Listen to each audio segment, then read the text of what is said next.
Všechny zdravím, za chvilku to vypukne, takže tady s kolegou už se asi roky se těší, uvídal dneska, že jo.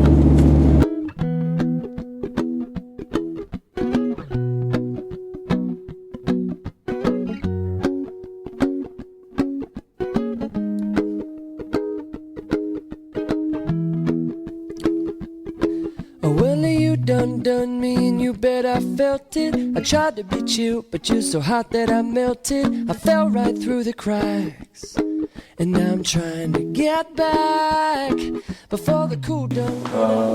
Pro mě velkou ctí vás tady vidět, že vím, že máte to jakoby v části své povinnosti profesní, ale přesto je to podle mě něco mimořádně lidského.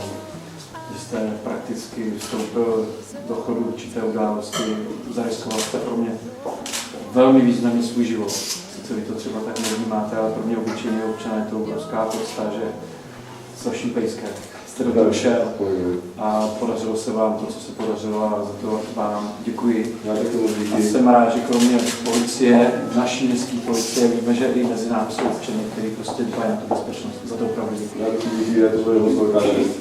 Pro mě to velká čest. Takže takovou malou pozornost od nás. A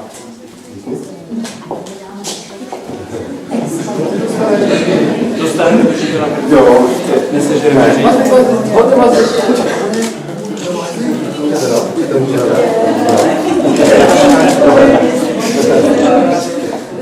To si dá. Má radost. Určitě člověk dává.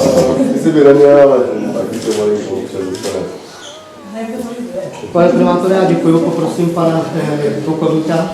Vážené dámy, vážení pánové, je velkou ctí být přítomen na tomto slavnostním ocenění. Já to vezmu trošku z té policejní stránky. Vražda je jeden z nejhorších zločinů nejenom v České republice, na celém světě. A pardubická policie se může pyšnit tím, že vraždy jsou objasněny na 100%. A je mi velkou ctí poděkovat zde přítomnému panu Bejrovi, protože k tomu nemalým dílem přispěl. Ono se o tom teďka velmi lehko mluví, ale já jsem z těch svých zkušeností prostě přesvědčen o tom, že tak dobře mu v té chvíli určitě nebylo, protože samozřejmě v tom určitém okamžiku jednáte pod vlivem adrenalinu, řídíte se trošku pudem, výsledek toho je, že byl zadržen pachatel. Pachatel pokusu vraždy, který by nám možná utek, možná bychom ho hledali měsíc, možná by to policiství stálo hodiny, dny, týdny, možná roky práce, bychom ho zadrželi. A my si velmi vážíme jako policie toho, co pan Bejru udělal se svým psem, hodným psem.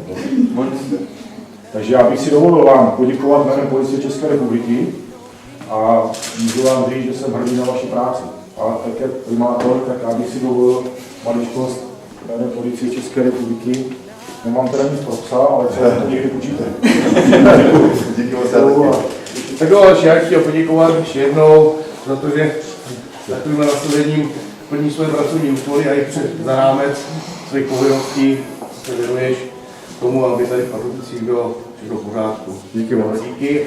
Tady jsme takovou menší jenom je to pro vás, promova, doufám, že to využijete. Je slušně. Díky moc.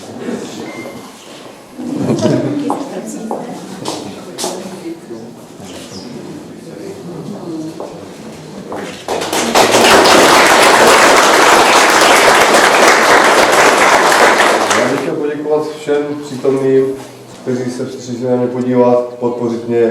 Samozřejmě tady ocení panu primátorovi, panu řediteli policie. A jsem hrdý, jak občan, tak celkově a děkuji za toto ocenění, které mě velice potěšilo. Ale nejdůležitější je, si myslím, to, že byl dopaden pachatel a vlastně napadený barman přežil tu událost.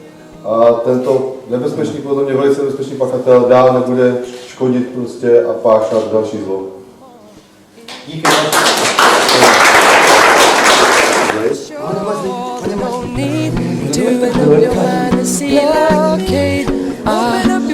To teda nevíš, jak to musí, jo?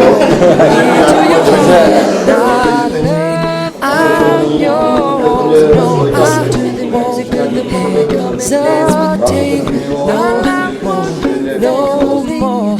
It's your God-forsaken right to be loved. I'm sure no need to open up your mind and see like me. Open up your plans and damn you're free. Well, look into your heart and you'll find love. I'm yours. Listen to the music of the moment, come and dance with me. I'm not happy, very sure.